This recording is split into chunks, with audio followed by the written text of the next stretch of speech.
जम्मू कश्मीर में जैसे जैसे चुनाव आ रहे हैं, सियासी घमासान तेज होता जा रहा है। अब से थोड़ी देर पहले बीजेपी ने जम्मू कश्मीर के लिए घोषणा पत्र जारी किया है। गृह मंत्री अमित शाह ने घोषणा पत्र को जारी किया। ये तस्वीरें आपके सामने हैं। बीजेपी का घोषणा पत्र जम्मू कश्मीर के विकास पर है। बीजेपी का दावा है कि शांतिपूर्ण, समृद्ध और विकसित जम्मू कश्मीर बनाना उनका सबसे बड़ा संकल्प है। शिक्षा, रोजगार, महिला सशक्तिकरण के साथ कश्मीरी पंडितों की वापसी और अवैध रोहिंग्या और बांग्लादेशी बस्तियों से निपटने का दावा भी किया गया है बीजेपी के घोषणा पत्र। लेकिन इस बीच चुनाव नजदीक आते ही फारूक अब्दुल्ला आग बबूला है। फारूक अब्दुल्ला तूफान आने वाली धमकी दे रहे हैं। सीधे सीधे नरेंद्र मोदी और अमित शाह को चुनौती दे रहे हैं। तो उमर अब्दुल्ला मस्जिद मदरसा के नाम पर मुसलमानों को डराने और भड़काने का काम कर रहे हैं। सवाल है कि क्या जम्मू कश्मीर को अब्दुल्ला परिवार अपनी जागीर समझता है? सवाल यह भी कि मुसलमानों को भड़काकर या दिल्ली को आग दिखाकर क्या जम्मू कश्मीर का चुनाव जीत पाएंगे क्या? आज इसी मुद्दे पर डिबेट, लेकिन पहले रिपोर्ट देखिए।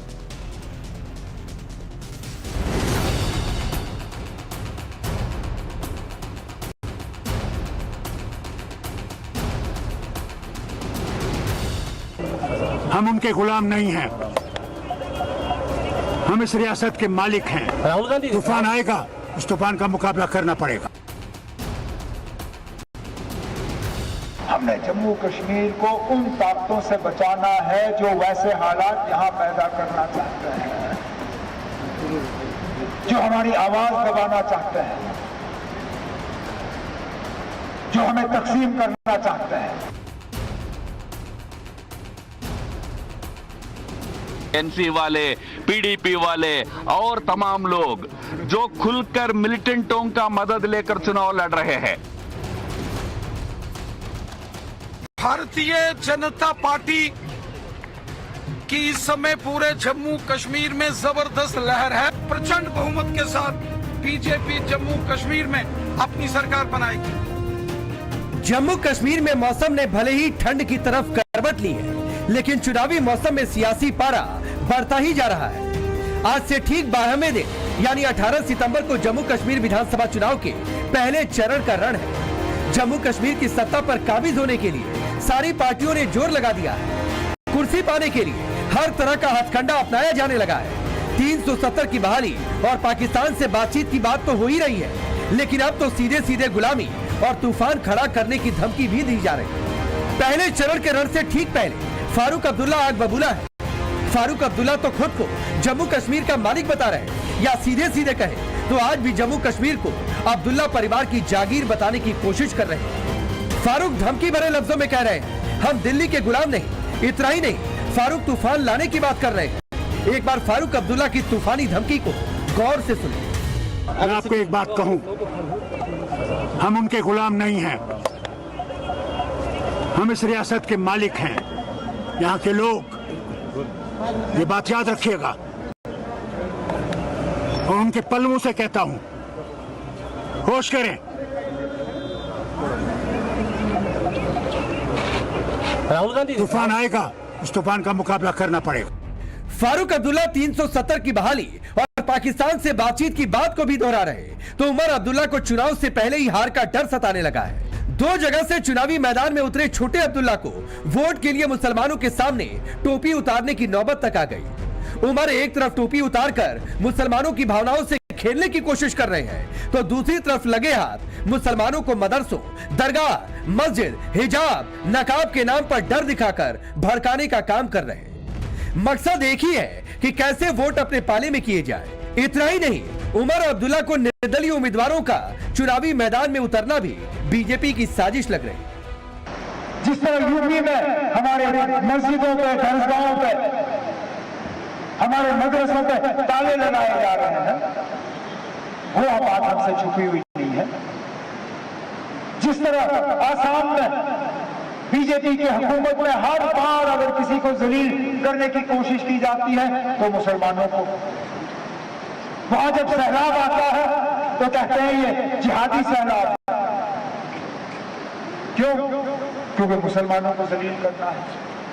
कर्नाटक में जब बीजेपी की हुकूमत होती है तो हमारी माओं को, बहनों को कहा जाता है कि निकाब, हिजाब उतारो, फिर जाओ कॉलेज और यूनिवर्सिटी और स्कूल के अंदर। हमने जम्मू कश्मीर को उन ताकतों से बचाना है जो वैसे हालात यहां पैदा करना चाहते हैं, जो हमारी आवाज दबाना चाहते हैं, जो हमें तकसीम करना चाहते हैं, ये जो आजाद उम्मीदवारों की फौज आज मैदान में उतरी हुई है, इसका मकसद क्या है? मकसद सिर्फ यही है कि किसी ना किसी तरह अगर ये आजाद उम्मीदवार 10-15 जीत गए, ये सीधा सीधा जाके बीजेपी की झोली में जाके बैठ जाएंगे। अब्दुल्ला धमका रहे, मुसलमानों को भड़का रहे, तो बीजेपी नेशनल कॉन्फ्रेंस और पीडीपी पर आतंकियों के सहारे चुनाव लड़ने का आरोप लगा रही है। बीजेपी नेता दावा कर रहे हैं जम्मू कश्मीर में अगली सरकार राष्ट्रवादियों की होगी, राष्ट्र विरोधियों की नहीं। पुराने दिनों की तरफ, पुरानी मुसीबतों की तरफ ले जाने के लिए जो मैनिफेस्टो लेकर आए हैं एनसी वाले, पीडीपी वाले और तमाम लोग, जो खुलकर मिलिटेंटों का मदद लेकर चुनाव लड़ रहे हैं, जो एक्स मिलिटेंट है, मैं देख रहा हूं, मेरे पास जानकारी आ रही है, खुलकर एनसी पीडीपी के कैंडिडेट के लिए कैंपेन में जुट गए हैं। यानी पुरानी बुरी हालात को वापस लेने के लिए जो पार्टियां चुनाव में उतरे हैं, उनको डिफीट करना पड़ेगा। नया नेतृत्व जो शांति विकास चाहेगा, उस नेतृत्व को उभारना पड़ेगा। उसके लिए जम्मू कश्मीर की जनता आगे आएगी, ऐसा हमारा विश्वास है। बीजेपी के नेतृत्व में, बीजेपी की अगुवाई में एक नई सरकार इस राज्य में बनेगी। कांग्रेस नेता राहुल गांधी 370 पर स्टैंड क्लियर नहीं कर रहे, हालांकि जम्मू कश्मीर की रैलियों में स्टेट हुड वापस करने की बात जरूर कर रहे हैं। इस बीच बीजेपी ने भी जम्मू कश्मीर पर आज अपना मैनिफेस्टो जारी कर दिया है। गृह मंत्री अमित शाह ने मैनिफेस्टो जारी किया। बीजेपी का दावा है जम्मू कश्मीर में बीजेपी की प्रचंड लहर चल रही है। भारतीय जनता पार्टी की इस समय पूरे जम्मू कश्मीर में जबरदस्त लहर है। मैं विश्वास के साथ कहता हूं कि भारतीय जनता पार्टी भव्य तरीके से एक शानदार जीत के साथ जम्मू कश्मीर असेंबली की पहली बड़ी जीत नौशहरा विधानसभा से होगी। कमल का फूल नौशहरा से भी खिलेगा और पूरे जम्मू कश्मीर में भारतीय जनता पार्टी की सरकार बनेगी। प्रचंड बहुमत के साथ बीजेपी जम्मू कश्मीर में अपनी सरकार बनाएगी। जम्मू कश्मीर में 18 सितंबर, 25 सितंबर और 1 अक्टूबर को 3 चरणों में चुनाव है, जबकि 8 अक्टूबर को चुनावी नतीजे आएंगे। चुनाव के नतीजे जो भी आए, सरकार जिसकी भी बने, ये 8 अक्टूबर को साफ हो जाएगा। लेकिन सवाल है, गुलामी की बात करने वाले फारूक अब्दुल्ला अब भी जम्मू कश्मीर को अब्दुल्ला परिवार की जागीर समझते हैं क्या? सवाल यह भी है कि तूफानी धमकी देकर क्या मोदी और शाह को अब्दुल्ला सीधी चुनौती दे रहे हैं? सबसे बड़ा सवाल है, मस्जिद, दरगाह और हिजाब के नाम पर मुसलमानों को डराकर क्या जम्मू कश्मीर की सत्ता पर ये काबिज हो जाएंगे? Bureau report, times now Bharat. तो चलिए, आपने ये रिपोर्ट देखी। आपका परिचय आज के मेहमानों से करवाता हूं। भारतीय जनता पार्टी के नेता और प्रवक्ता शिवम त्यागी हमारे साथ जुड़े हुए हैं। ललित अंबरदार जी पॉलिटिकल एनालिस्ट हैं, कश्मीरी पंडित हैं। चंद्रमोहन शर्मा जी कांग्रेस पार्टी के नेता। नीलोफर है नेशनल कॉन्फ्रेंस की नेता और प्रवक्ता। आप सभी का बहुत बहुत स्वागत है। नीलोफर जी, आपसे शुरू कर रहा हूं और पहला सवाल यही है कि चुनावी स्ट्रेटजी में डराना, धमकाना, सिर्फ यही आप लोगों को आता है या इसके अलावा भी कुछ? डराना धमकाना ना हमारे मैनिफेस्टो में है, ना हमें आता है। ये डराने धमकाने का जो डिपार्टमेंट है, ये बीजेपी के पास है, जो पूरे देश को डरा रही है और धमका रही है। तो हम ये डिपार्टमेंट ना हमने लिया है और ना हमें लेने की ख्वाहिश है। नहीं मैडम, लेकिन आप लोगों के, आपके नेताओं के बयान तो इसी तरीके से आते हैं कि दिल्ली वालों के गुलाम नहीं है। लोकतंत्र में कोई किसी का गुलाम नहीं होता है। तूफान आ जाएंगे, दिल्ली को सामना करना पड़ेगा। डराने वाली बात है? नहीं, ये बात है कि हम दिल्ली के गुलाम नहीं है, तूफान आ जाएगा, दिल्ली को सामना करना पड़ेगा। अरे दिल्ली हिंदुस्तान से बाहर है क्या, या आप अपने आप को हिंदुस्तान में नहीं समझते हैं? दिल्ली हमारे दिल में रहती है, ऐसी कोई बात नहीं है। राजधानी है हमारी, हम इज्जत करते हैं उसकी, उसी तरीके से जैसे हम अपने देश की करते हैं। तो जहां पर लोगों का मैंडेट एक लीडर को होता है, जब वो चुनकर आता है, वो किसी का गुलाम नहीं होता है, सिर्फ उस गुलाम होता है मैंडेट का, उस इज्जत का जो उसको अपने लोगों ने दे दी है। और उनके हक के लिए, उसके राइट के लिए जितना उससे हो सके वो लड़ेगा। तो अभी मैंडेट मिला कहाँ है नीलोफर जी? मैंडेट मिला कहाँ है? अभी तो चुनाव होने दीजिए, नतीजे आने दीजिए।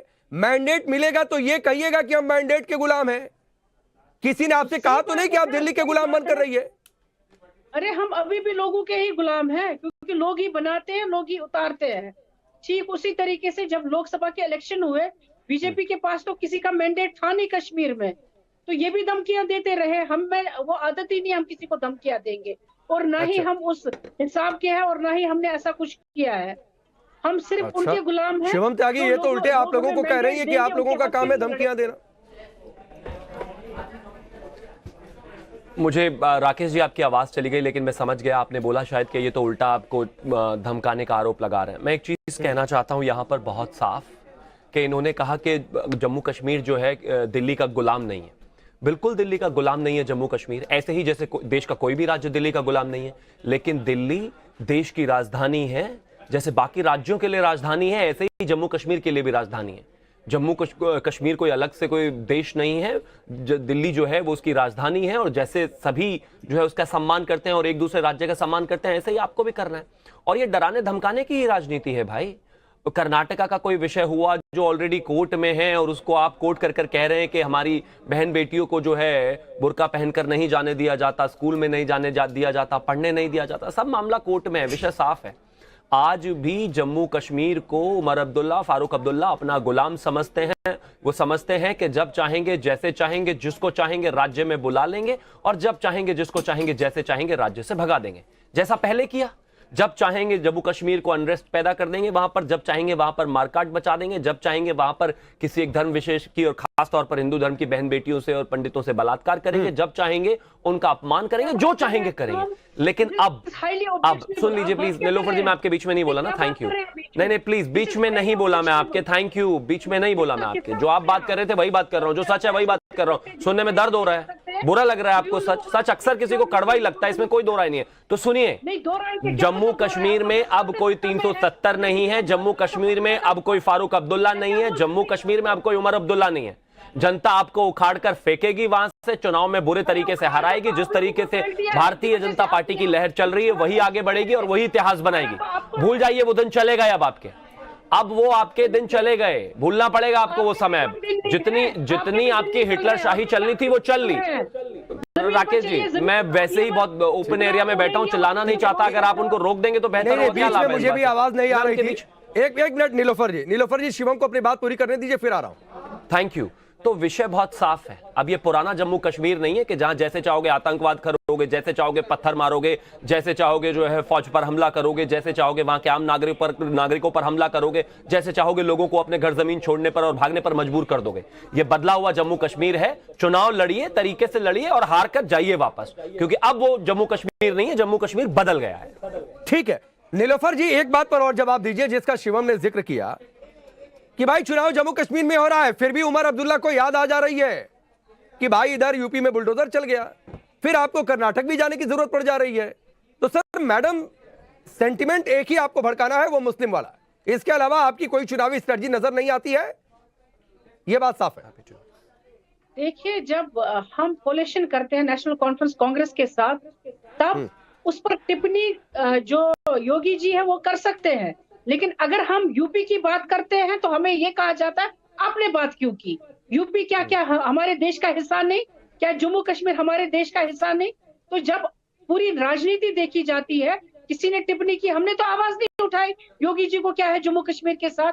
हर किसी को हर स्टेट के साथ, हर यूनियन टेरिटरी के साथ इंटरेस्ट है, क्योंकि वो एक देश का अहम हिस्सा है।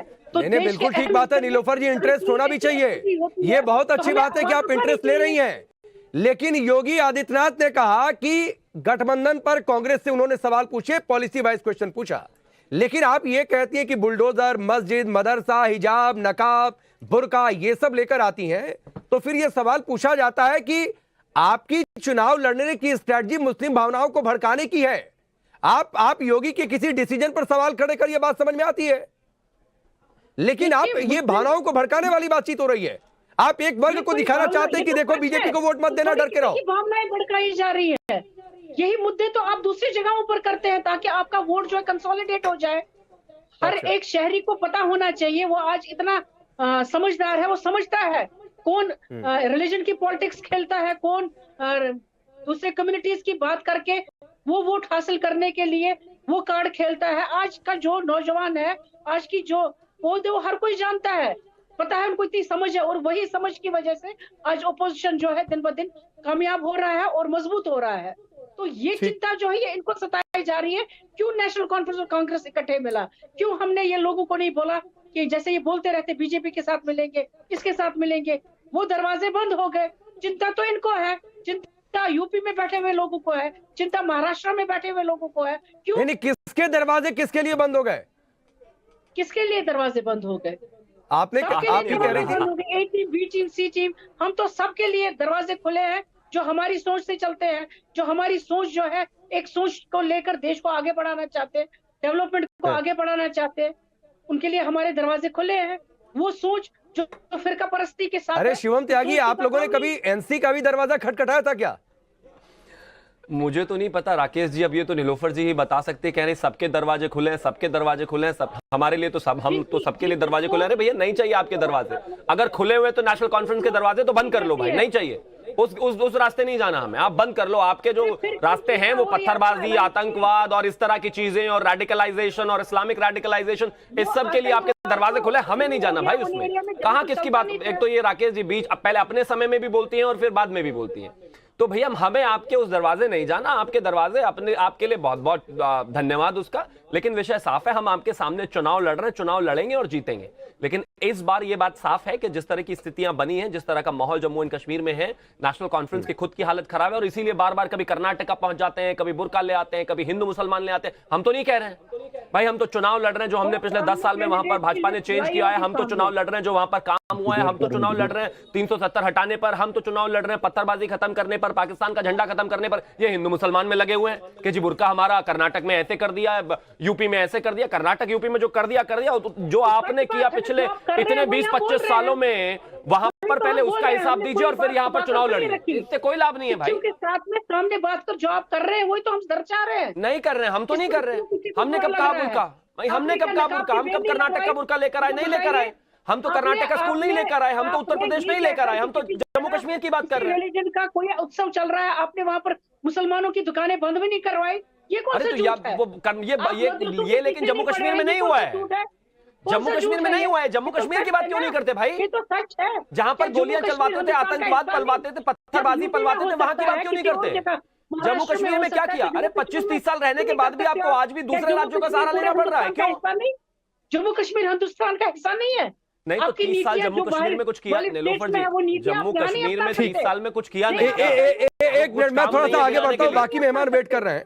चंद्रमोहन जी, आज फिर से अमित शाह ने सवाल पूछा और पहले भी इस बात पर चर्चा हुई है कि राहुल गांधी की चुप्पी, कांग्रेस की चुप्पी, 370 पर जो नेशनल कॉन्फ्रेंस का स्टैंड है, क्या आप लोग नेशनल कॉन्फ्रेंस के स्टैंड के साथ हैं? आज बीजेपी का घोषणा पत्र जारी हुआ तो फिर से अमित शाह ने सवाल पूछा है, बताइए।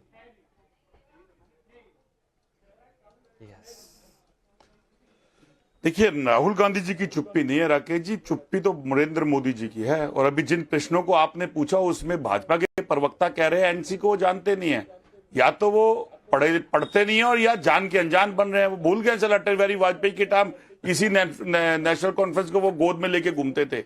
और वो ये भी भूल गए हैं कि जिस पार्टी को वो आतंकवादी कहते थे उसको तो अपने सर का माथा और ताज बना के रहते थे। तो राष्ट्रता, राष्ट्रवाद और देशभक्ति की भावना ना तो भाजपा कोई नेता करे ना भाजपा की पूरी पार्टी करे। और गृह मंत्री जी को चेता देता हूं मैं इस बात से कि वो राहुल गांधी की चुप्पी नहीं, राहुल गांधी जी के द्वारा प्रश्नों का जवाब दे दें। वो देश की जनता पूछ रही है उनसे।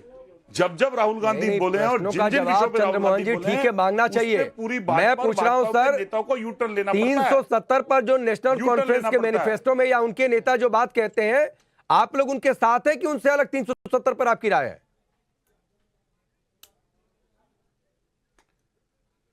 देखिए, हमारा जम्मू कश्मीर के लिए स्टेटहुड का वादा है, एक पूर्ण राज्य का दर्जा मिलना चाहिए और वहां के नौजवान, वहां के काश्तकार को रोजगार मिलना चाहिए बनिस्बत उसके कि बाहर के लोगों को वहां स्थापित खड़ा करके और उनको उनके ऊपर हेड बना देना। ये भाजपा की प्रवृत्ति है, कांग्रेस की प्रवृत्ति नहीं है। कांग्रेस की प्रवृत्ति जम्मू कश्मीर के उन हिंदुओं देश के बाहर देश के लोगों को नहीं जाना चाहिए, उनका रोजगार था, जो उनकी पहचान थी, जो उनकी संस्कृति थी, तो देश के लोगों को नहीं जाना चाहिए जम्मू अपने टाइम पे बोले शिवम त्यागी, अपने टाइम पे बोले मेरी आवाज स्टूडियो तक जाती है। आपने बोला कि बाहर के लोगों को नहीं जाने देंगे। डरिए मत। ललित अंबरलाल जी बाहर के लोग हैं या जम्मू कश्मीर के लोग हैं? पहले आप बोल ही रहे थे नहीं इतनी बताइए देर ना, से पहले सीधा बोल रहे सवाल थे, है, आप इतना चीख कहते चिल्ला क्यों रहे हैं आप? चिल्लाना नहीं अभी है। इतनी देर ये से ललित पहले अंबरदास जी बाहर के लोग मानते हैं आप मेरे इनको या मित्र, जम्मू आप कश्मीर के लोग शिवम, मानते हैं? शिवम शिवम दिखाने एक की मिनट, जरूरत क्या है? आपको शिवम एक मिनट, सर्टिफिकेट चंद्रमोहन जी के पास में थोड़ी देरी से गया, आप एक बार उनकी बात आ जाए। बोलते रहे, मैं- चंद्रमोहन जी सर सुनिए, भाजपा आपके हिसाब से सबसे बुरी पार्टी है सर, आप कहते रहिए, ये आपका राइट भी है, आप दूसरी पार्टियों को बुरा कहिए। मैं पूछ रहा हूं एक लाइन का जवाब, स्टेटहुड की भी आपकी मांग ठीक है, होनी भी चाहिए। मैं पूछ रहा हूं 370 पर स्टैंड तो क्लियर कर दीजिए।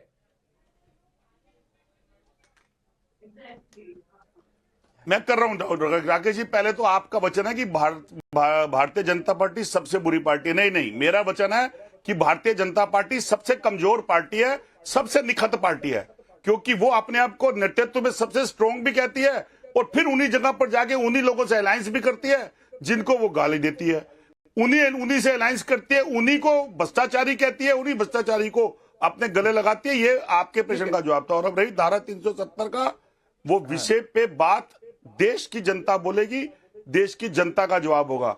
भारतीय जनता पार्टी से प्रश्न ये खड़ा होता है कि 370 हटने के बाद आतंकवादी खत्म हुए नहीं हुए, 370 हटने के बाद जम्मू कश्मीर के अंदर रोजगार मिला नहीं मिला, 370 हटने के बाद जम्मू कश्मीर के वो हमारे हिंदू भाई जिनको वहां पर स्थापित करना था वो स्थापित करा नहीं हुआ, जम्मू कश्मीर को स्टेटहुड का दर्जा जो देने की बात ललित अंबरदास जी एक मिनट वक्त कम है, एक बड़ी खबर आ रही है, उधर रुक करना पड़ेगा। मैं एक एक टिप्पणी ले लूं जल्दी से। ललित अंबरदास जी बोलिए। जनता पार्टी के अंदर पहली बार हुआ।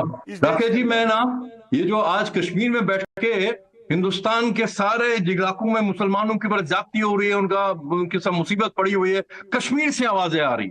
मैंने आपको पहले भी कहा है, बार बार कहता हूं, ये जो अब्दुल्ला परिवार है ये तो कश्मीर के मूल इस्लामिस्ट है। कश्मीर के अंदर, उस समाज के अंदर, अपने आंगन के अंदर कश्मीरी हिंदू का नस्ल आ हुआ, इनकी आंख तले। इनको पूछा नहीं आपने, गलती आपकी है, आपने इनको नहीं पूछा कि कश्मीर के मूल निवासी कश्मीरी हिंदू कहां है, क्या किया इन्होंने उनके साथ। ये जो कश्मीर के जो रिप्रेजेंटेटिव बैठे हैं, इनको पूछो कि तुम्हारे पड़ोस में जो कश्मीरी हिंदू रहते थे, क्या किया तुमने उनके साथ 30 साल पहले। 19 जनवरी 1990 की रात को जब फारूक अब्दुल्ला एक कायर की तरह भाग गया वहां से, कश्मीरी हिंदुओं को जहाजों के हवाले छोड़ गया, तो AK-47 लेके मुसलमानों के बीच में आप वेट मत डालिए। आपकी वजह से क्योंकि रोहिंग्या के उनके साथ हमारा दिन धड़कता है। उसामा बिन लादेन के लिए कश्मीर के लिए जुमा का जनाजा पढ़ा जाता है, लेकिन हिंदुओं के लिए नहीं होगा। ठीक है।